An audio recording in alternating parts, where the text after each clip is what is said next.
आज आप लोगों के लिए बहुत इम्पोर्टेंट प्रोग्राम है और यहाँ पे श्रद्धा जी आई हैं जो अपने आप में एक एग्जाम्पल हैं और उनसे आप बहुत सारी चीज़ों के एंगल से मोटिवेट हो सकते हैं।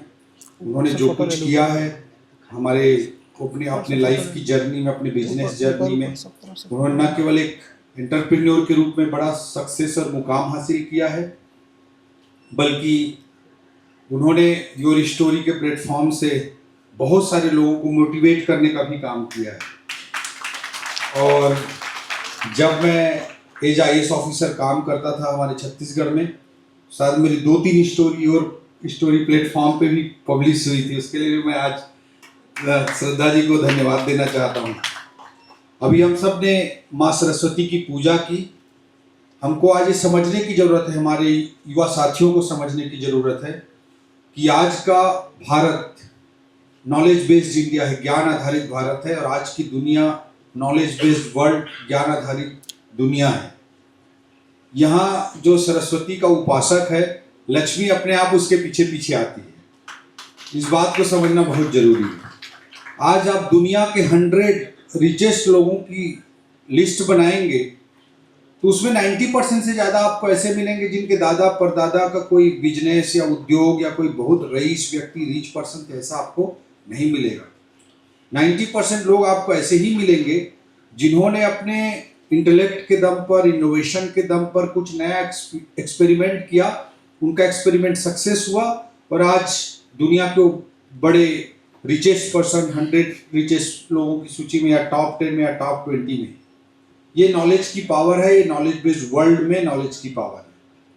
अभी मैं कुछ दिन पहले दिल्ली एयरपोर्ट पहुंचा और मैं देखा कि जैसे छोटे से कस्बे के बस अड्डे में जिस तरह से भगदड़ मची रहती है, जिस तरह का हो हल्ला होता रहता है, वैसे ही वहाँ पे हो हल्ला हो रहा था दिल्ली के एयरपोर्ट पे, टर्मिनल पे। तो मैं पूछा क्या हो गया, सबने बोला कि वो माइक्रोसॉफ्ट का सर्वर फेल हो गया है, इसलिए बोर्डिंग नहीं हो पा रही। ये नॉलेज की ताकत है, इनोवेशन की ताकत है कि अमेरिका का एक ग्रुप अगर कोई इनोवेशन करता है और वो इनोवेशन में अगर कोई उस ग्रुप में कुछ कमी आ जाती है, कुछ गड़बड़ी आ जाती है, तो भारत का एयर ट्रैफिक सिस्टम रुक जाता है। मैं थोड़ी देर बाद गूगल कर रहा था तो मुझे दिखाई दिया कि यूरोप का पूरा रेलवे का नेटवर्क भी उसी कारण से बंद हो गया है कि माइक्रोसॉफ्ट के सर्वर में प्रॉब्लम आ गया है। थोड़ी देर गूगल में मैं स्क्रॉल कर रहा था तो फिर दिखाई दिया कि अमेरिका का बैंकिंग सिस्टम भी काम नहीं कर पा रहा है, कोलैप्स हो गया है क्योंकि माइक्रोसॉफ्ट के सर्वर में प्रॉब्लम आ गई। This is the power of knowledge, this is the power of innovation. एक इनोवेशन की ताकत इतनी है कि अमेरिका का बैंकिंग सिस्टम, यूरोप का रेलवे सिस्टम, इंडिया का एयर ट्रैफिक सिस्टम एक साथ रुक सकता है। This is power of knowledge. इस बात को आपको समझने की जरूरत है और ये भी साथ में समझने की जरूरत है कि जिस व्यक्ति ने माइक्रोसॉफ्ट खड़ा किया वो अपने स्कूल का, अपने कॉलेज का टॉपर नहीं था, न कोई 99.98% के फेयर में पढ़ा था। He was backbencher of his college. Bill Gates was backbencher of his college और ग्रेजुएशन में वो कॉलेज ड्रॉप आउट भी था। तो इस बात को हमको समझने की ज़रूरत है। हमेशा मैं कहता हूँ कि एजुकेशन हमारी लर्निंग के लिए होना चाहिए, गिनती की पढ़ाई में हमको भरोसा नहीं करना चाहिए। एजुकेशन हमारी लर्निंग के लिए, हमारे व्यक्तित्व को मजबूत बनाने के लिए महत्वपूर्ण है। उस विजन के साथ, उस सोच के साथ जिस दिन एजुकेशन को आप गेन करने लगेंगे, दुनिया की कोई ताकत आपको सक्सेस होने से नहीं रोक सकती है। आज इसी तरह की चीज़ों की ज़रूरत है। अभी हमारे ऑनरेबल प्राइम मिनिस्टर साहब, एक यूथ कॉन्क्लेव हो रहा था दिल्ली में, मैं भी था वहाँ, इन्वाइटेड था। तो मोदी जी बोल रहे थे कि एक बड़े सीनियर लीडर थे, पार्टी में काम करते थे। हमारी पार्टी बीजेपी तो बहुत लंबे समय तक अपोजिशन की ही पॉलिटिक्स करती रही, फिर अचानक एक बार सत्ता आ गया उस राज्य में, सरकार बन गई। तो बड़े सीनियर लीडर थे, वो अपने पोते को लेकर पहुंचे एक मंत्री जी के पास, बोले कि इसको कुछ नौकरी दिलवा दो। तो उन्होंने पूछा मंत्री जी ने कि भाई इसको क्या आता है, बेटा तुमको क्या आता है? तो उसने कहा कि मैं ग्रेजुएट हूँ। तो मंत्री जी ने फिर पूछा, वो तो ठीक है बेटा, आता क्या है, क्या क्या चीज़ आता है तुमको? तो उसने बोला नहीं नहीं मैं ग्रेजुएट हूँ। तो बोले खाना बनाना आता होगा, गाड़ी चलाना आता होगा, क्या चीज़ आता है? उसने फिर बोला मैं ग्रेजुएट हूँ। तो this is the biggest problem of our education system and our society. आज हमारे समाज में और हमारे सोसाइटी में, हमारे एजुकेशन सिस्टम में कहीं ना कहीं गिनती की पढ़ाई पर बहुत फोकस हो गया है। इससे हमारे यूथ को बाहर आने की ज़रूरत है।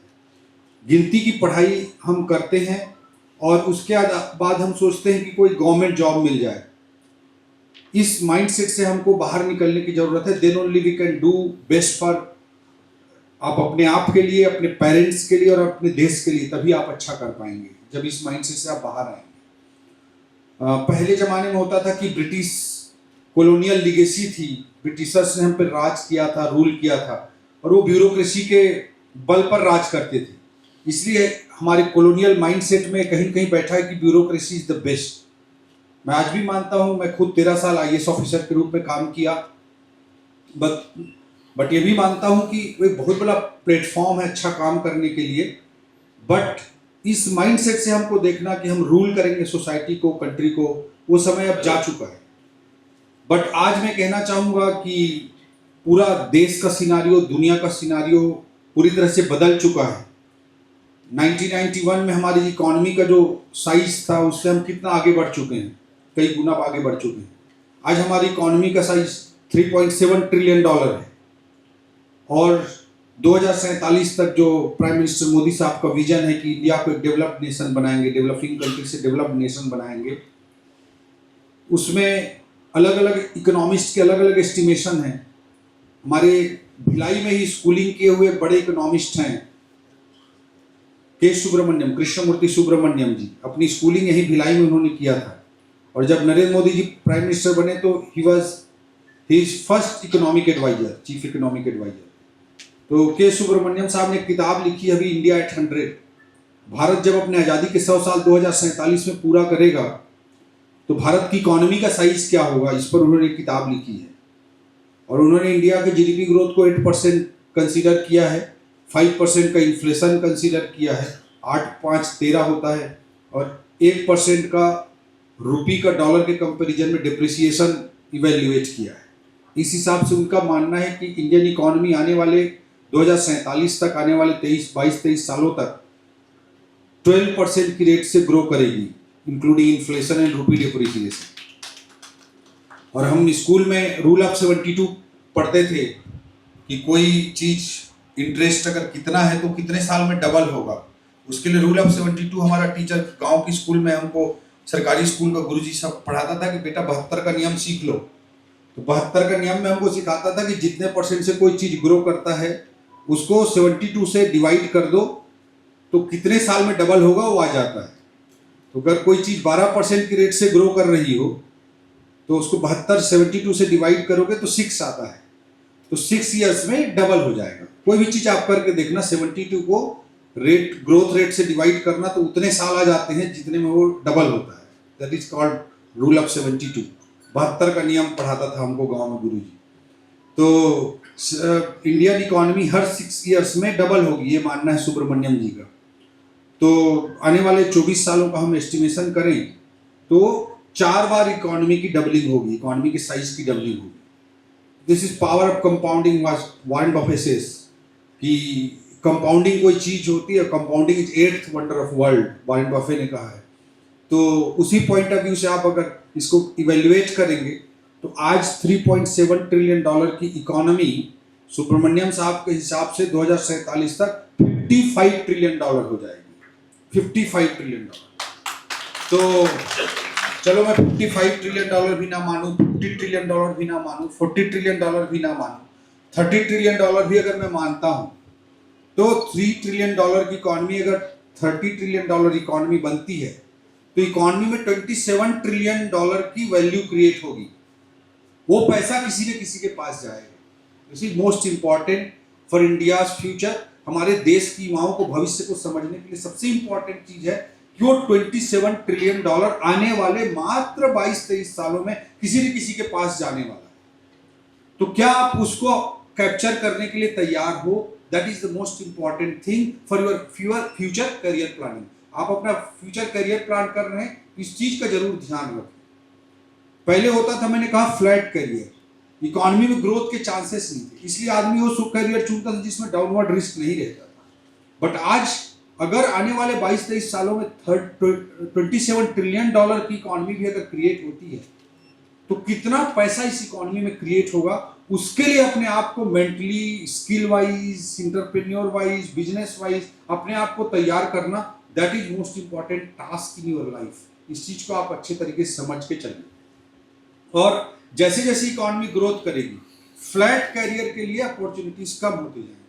मैं तो बोलता हूँ आईएएस ऑफिसर्स के साथ जब बात करता हूँ कई सारे कॉन्फ्रेंसेस में, तो ये जो 27 ट्रिलियन या 37 ट्रिलियन या सुब्रमण्यम साहब की बात माने तो 52 ट्रिलियन डॉलर की जो वैल्यू क्रिएट होगी वो किसके पास जाएगी, इस पर डिबेट हो सकता है। तो इस चीज को समझना बहुत जरूरी है, उसके अकॉर्डिंगली अपने फ्यूचर को प्लान करना जरूरी है। और इकोनॉमी में जब इतना बड़ा राइज होने वाला है तो ऐसे कैरियर जिनमें जो एक्सपेरिमेंटल हैं, जो इनोवेटिव हैं, उनको आपको एडॉप्ट करेंगे, उसके लिए आप मेहनत करेंगे तो हो सकता है आपको 2 साल, 5 साल, 10 साल स्ट्रगल हो, बट बहुत ज़्यादा प्रोबेबिलिटी है कि आप बहुत बड़े अपराइजिंग करियर को राइड कर पाएंगे। That is most important in your life. वैसे ऐसा इंडिया में हो रहा है, ऐसी पहली बार हो रहा है, ऐसा कुछ नहीं है।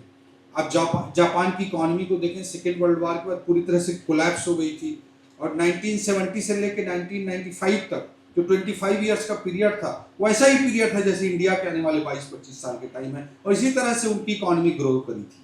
चाइना 1990 से लेकर जो उनका अभी तक का समय, इसी तरह के ग्रोथ का समय रहा पिछले 4-5 सालों को छोड़ दें।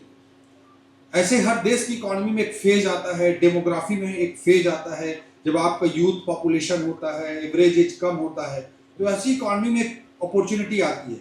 वही अपॉर्चुनिटी इंडिया के सामने अभी है, तो इस चीज को आप समझें। अमेरिका में इतने सक्सेस, बड़े बड़े इकोनॉमिक सक्सेस स्टोरीज हम पढ़ते हैं, वही सक्सेस स्टोरी इंडिया में भी क्रिएट होने वाली है। उसके लिए बस आप अपने आप को प्रिपेयर करें। यू नेम इट, आप किसी का भी नाम ले लीजिए। स्टीव जॉब्स ने एप्पल खड़ा किया, आज हम सब के हाथों एप्पल की मोबाइल लेके घूमते हैं हम सब लोग।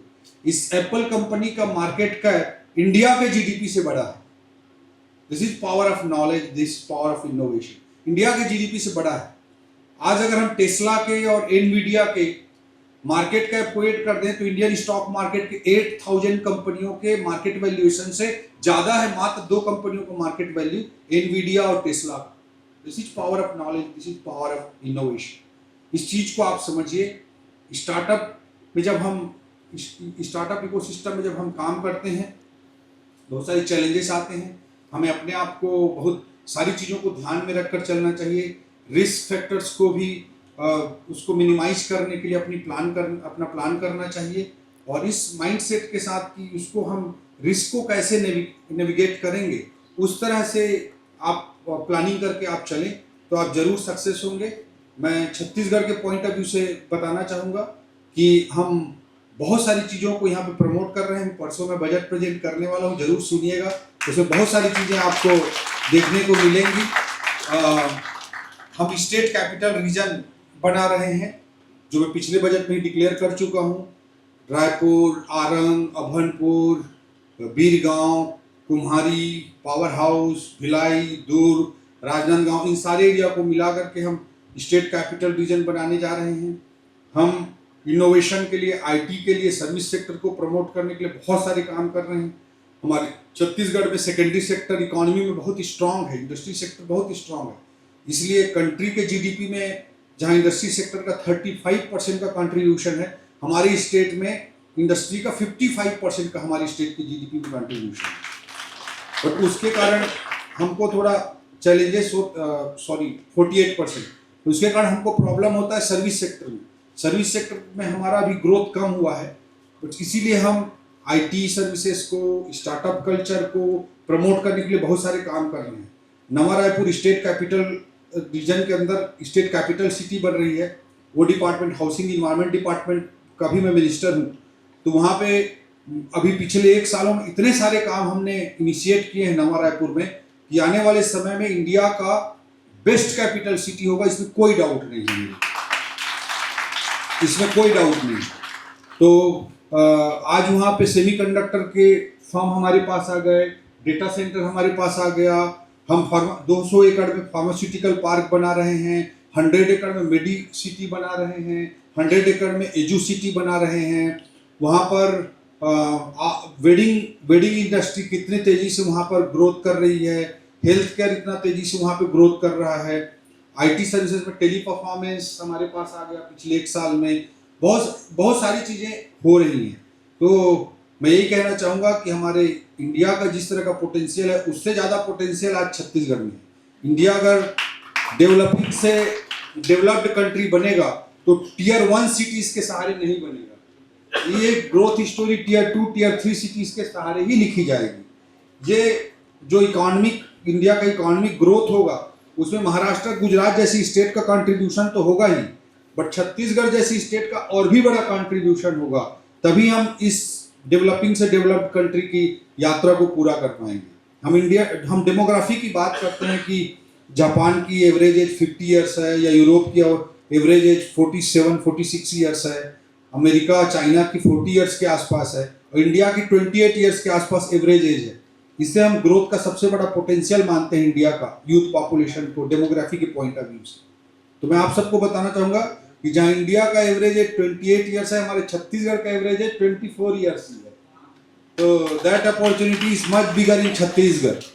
तो मैं यही कहना चाहूँगा, और हमारे बाहर से आए हुए जो साथी हैं, आदरणीय श्रद्धा जी हैं, उनको भी कहना चाहूँगा, you people should bet on state like Chhattisgarh, जो ऑलरेडी ग्रोन है, या जिनकी ग्रोथ स्टोरी लिखी जा चुकी है, जिनकी स्टोरी आप योर स्टोरी में लिख चुके हो। वहाँ से अपॉर्चुनिटी नहीं आएगी। अपॉर्चुनिटी ऐसे जिसको लोग बैकवर्ड समझ रहे हैं, ब्लैक स्पॉट समझ रहे हैं, वहाँ से असली इंडिया की ग्रोथ स्टोरी सामने आएगी। तो इंडिया की ग्रोथ स्टोरी इंटैक्ट है, और मार्केट के वो जिस दिन मार्केट गिरता है तो उस दिन न्यूज वाले कवर करते हैं कि इतना लाख करोड़ स्वाहा हो गया है इंडॉल। तो कोई ये नहीं देखता कि इंडिया की ग्रोथ स्टोरी कितनी बड़ी है और वेल्थ जनरेशन कैसे होता है। स्टॉक मार्केट में मैच्योरिटी बहुत इंपॉर्टेंट होती है कि आप एक मैच्योर माइंडसेट से चीज़ों को देखें और काम करें।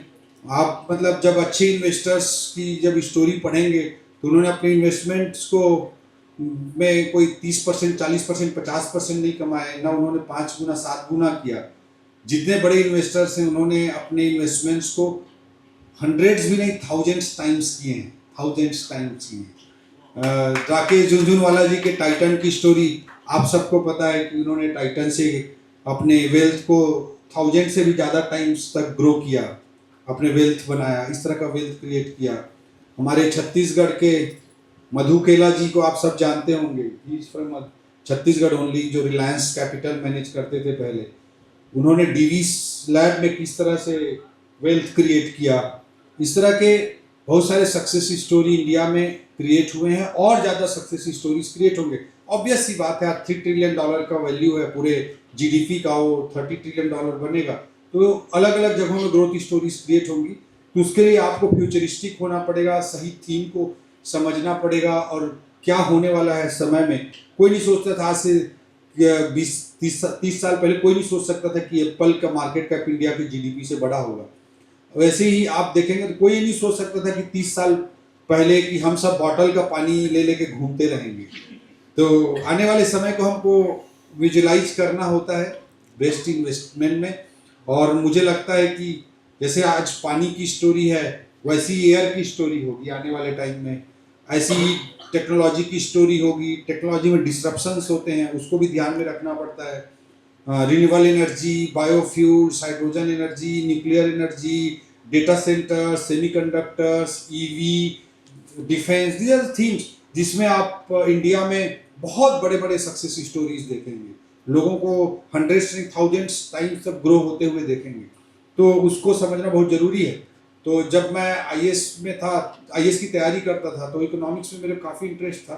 मैं वैसे मैथ्स स्टूडेंट हूँ, यूपीएससी लिटरेचर और फिलॉसफी से पास किया है, इंटरेस्ट इकोनॉमिक्स में है। तो इंडिया में ऐसे ही चलता है एजुकेशन सिस्टम। आप अपने कभी सोचेंगे कि मैं जो कोर्स किया था ग्रेजुएशन में उसका कहीं उपयोग किया, तो आपको हमेशा समझ में आए मैंने तो कहीं नहीं किया। मैं खुद के लिए सोचता हूँ, मैं बीएससी मैथमेटिक्स हूँ, तो बीएससी मैथमेटिक्स हूँ, लेकिन मैं उधर आईएएस का एग्जाम देने के लिए गया तो मैंने लिटरेचर फिलॉसफी ले लिया। फिर मैं एडमिनिस्ट्रेशन में आईएएस बन के आ गया, तो पूरे टाइम पब्लिक एडमिनिस्ट्रेशन की चीज़ों को किया। फिर आईएएस से मैंने रिज़ाइन कर दिया, तो मैंने फिर पॉलिटिक्स करी, उसका भी बीएससी मैथमेटिक्स कोई लेना देना नहीं। न मेरे आईएएस की एग्जाम का बीएससी मैथमेटिक्स कोई लेना देना था, न मेरे आईएएस के करियर का बीएससी मैथमेटिक्स से कोई लेना देना था, न मैं पॉलिटिक्स में आया तो पॉलिटिक्स का बीएससी मैथमेटिक्स से कोई लेना देना था। इसके बाद मैं, हमारी पार्टी अपोजिशन में थी, हम रूलिंग पार्टी नहीं थे, तो मैंने एग्रीकल्चर किया, खेती करी, बहुत सक्सेसफुल खेती किया है, कभी आके देखिएगा। अभी मेरा सबसे टॉप क्लास इंटरेस्ट एग्रीकल्चर है, इन्वायरमेंट एंड एग्रीकल्चर मेरे सबसे फेवरेट पसंदीदा हॉबी है। तो एग्रीकल्चर मैंने बहुत अच्छे से किया, उसका भी बीएससी मैथमेटिक्स कोई लेना देना नहीं था। अब मैं स्टॉक मार्केट की स्टोरी बता रहा हूँ, उसका भी बीएससी मैथमेटिक्स से कोई लेना देना नहीं। तो हमारे कोर्स का और हमारी लाइफ का जो डिसकनेक्शन है, this is biggest problem for education system. इसलिए मुझे लगता है कि आप लर्निंग पे फोकस करें। हमारा कोर्स कभी काम नहीं आया, लेकिन लर्निंग हमेशा काम आती है। और कुछ भी चीज करने जाएंगे तो आपको लर्निंग चाहिए, बहुत डेप्थ नॉलेज चाहिए, किसी भी चीज का बहुत डेप्थ नॉलेज चाहिए। सुपरफिशियल नॉलेज से कोई भी आदमी आज तक बड़ा नहीं बना, डेप्थ नॉलेज से ही आदमी बड़ा बनता है। तो लर्निंग पर आप फोकस करें। तो आदरणीय रुंगटा साहब बोल रहे थे कि मेरे ग्रोथ स्टोरी को मैं बताऊं, तो इकोनॉमिक्स में मेरा बड़ा इंटरेस्ट था। फिर मैं आईएएस के नौकरी करता था। 2008-9 में जब लेमन क्राइसिस हुआ स्टॉक मार्केट में, जब क्राइसिस आया 2008-9 में, मार्केट का बड़ा फॉल हुआ, तो उसमें मेरे पास पैसे वैसे नहीं हुआ करते थे, बट मेरे को इंटरेस्ट के कारण मैं बहुत चेस करता था, मार्केट को देखता रहता था, समझता रहता था। फिर कुछ थीम्स आइडेंटिफाई करने की कोशिश करी, तो फिर थीम्स आइडेंटिफाई करता था मैं। फिर मार्केट के फॉल को भी देखा, बहुत सारे लोग बहुत पैनिक हुए, कई लोग सुसाइड तक कर लिए, इस तरह का सिचुएशन, पैनिक सिचुएशन बना। बट मार्केट फिर रिकवर कर गया, तो उसकी रिकवरी की स्टोरी को मैं देखा था।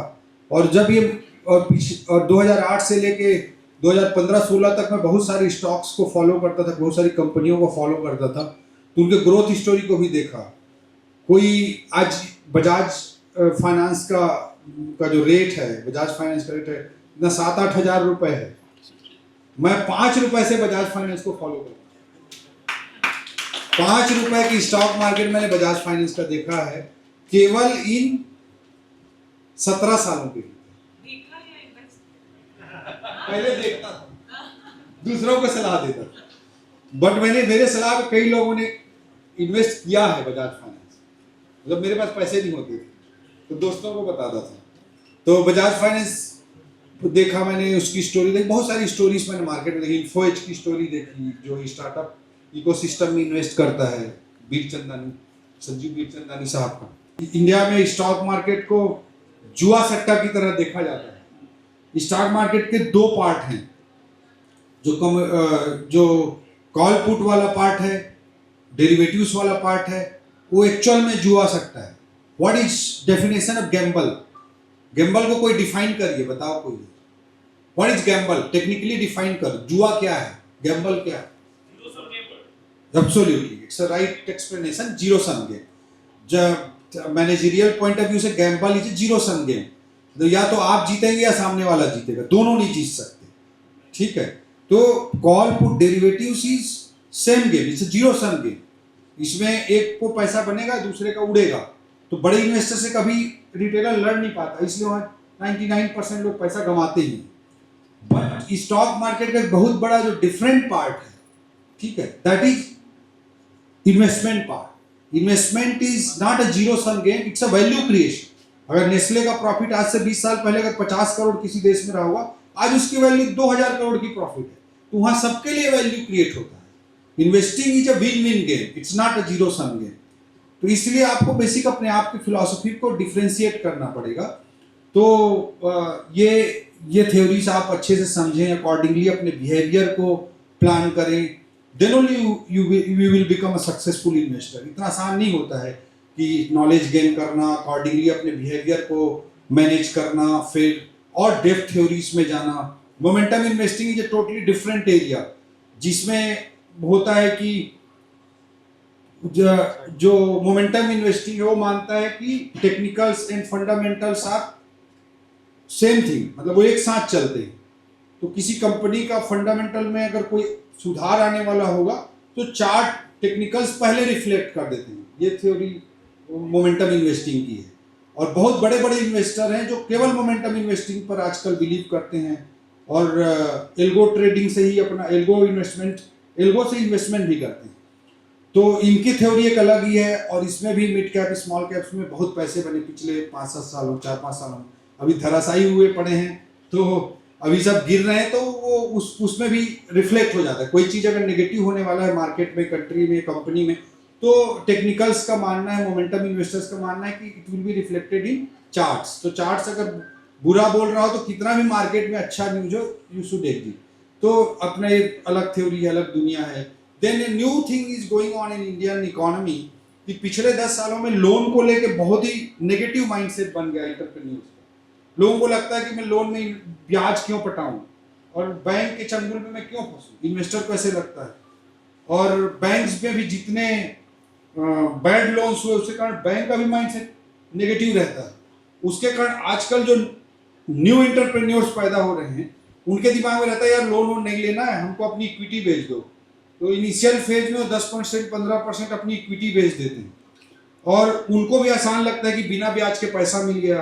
पहले अपने बिजनेस की वैल्यू किसी को मालूम नहीं होती है। एप्पल जब चालू किया तो स्टीव जॉब्स को भी इतना नहीं रहा होगा कितना बड़ा बन जाए। तो उस समय आदमी 10-15-20 करोड़ भी मिलता है तो उसको लगता है कि बहुत बड़ा वैल्यू मिल रहा है, तो वो दे देता है, अपना इक्विटी सेल कर देता है। और ऐसे लोग इन्वेस्ट करते हैं आजकल जिनका मार्केट में ब्रांड नेम है, जो अच्छे से चीज़ों को समझते हैं। उनके इन्वेस्टमेंट करने से ही कंपनी की वैल्यू और इमेज बहुत बढ़ जाती है। तो एक तरफ विन विन गेम हो जाता है पैसा लेने वाले के लिए भी, और जब कंपनी बड़ी होती जाती है तो इन्वेस्टर का पैसा भी बड़ा होता जाता है। तो this is going on in micro caps, new businesses. तो अभी अगर सही बिजनेस कोई आदमी पहचान के अच्छे जगहों में इन्वेस्ट हो जाए आने वाले 10-15 सालों के लिए, तो इंडिया में इतना वेल्थ क्रिएट होने वाला है जिसका कोई इमेजिन भी नहीं कर सकते। तो दिस इज इकोनॉमी की बहुत बड़ी स्टोरी चल रही है। इन चीज़ों को समझना बहुत जरूरी है, इससे हम भाग नहीं सकते। और अभी मैंने last year national stock exchange से अपनी स्टेट के लिए एमओयू भी किया है कि हमारे बच्चों को नॉलेज के लिए, ट्रेनिंग के लिए वो काम करें। तो we are doing this. Financial management is most important thing जो हमारे पूरे एजुकेशन सिस्टम कहीं नहीं पढ़ाया जाता।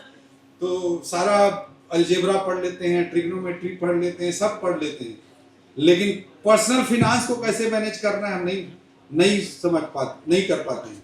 और मिडिल क्लास, जब भी कोई भी इकोनॉमी डेवलपिंग से डेवलप्ड इकोनॉमी में कन्वर्ट होती है तो सबसे बड़ा सफर मिडिल क्लास करता है, क्योंकि इंटरेस्ट रेट तेजी से कम होते जाते हैं। जब भी हम डेवलपिंग से डेवलप्ड इकोनॉमी बनते जाते हैं इंटरेस्ट रेट कम होते जाते हैं, इन्फ्लेशन हाई रहता है। उसके कारण हमारी जो सेविंग है, मिडिल क्लास की जो सेविंग है, बेचारा जो बैंक में रह के रखा रहता है, विशेष करके हमारे टीचर्स, प्रोफेसर्स ऐसे जो होते हैं, तो उनका पैसा तो इन्फ्लेशन के कारण डिफेक्टो डे बाई डे कम होता जाता है, डिवैल्यूएट होता जाता है। तो इंटरेस्ट रेट मिलते नहीं, इन्फ्लेशन ज़्यादा होता है, इसका इकोनॉमी में मिडिल क्लास को बहुत बड़ा नुकसान होता है। इसलिए फिनेंशियल मैनेजमेंट सीखना मिडिल क्लास के लोगों के लिए बहुत ज़रूरी है। तो ये सब चीज़ें बदलते इकोनॉमी की चैलेंजेस हैं जिसको हम अनदेखा कर देते हैं, और अनदेखा करके कभी भी हम सक्सेस नहीं हो सकते, उससे नुकसान ही होगा। तो ये सब चीज़ों का ध्यान रखें। इंडिया में इतनी बड़ी सक्सेस स्टोरी क्रिएट हो रही है, इतनी बड़ी वेल्थ स्टोरी क्रिएट हो रही है, तो उसका हिस्सा हम कैसे बने, that is much more important thing. आप बड़ा एग्रेसिवली सोचें, अपने अंदर रिस्क टेकिंग एबिलिटी क्रिएट करें। जब भी रिस्क लें तो उसके इफ बट्स को कैलकुलेट करके करें, तो आप 100% सक्सेसफुल होंगे। आप सभी लोगों को मेरी बहुत सारे विशेष हैं कि आप सब लोग सक्सेसफुल बने लाइफ में, एज एंटरप्रेन्योर सक्सेस हों, यही मैं शुभकामना देता हूं। और हमारे छत्तीसगढ़ और इंडिया की ग्रोथ स्टोरी के पार्ट बने। आप सभी बच्चों को, सभी युवाओं को आपके बेहतर भविष्य के लिए शुभकामना देते हुए अपनी बात समाप्त करूं। जय हिंद, जय भारत, जय छत्तीसगढ़।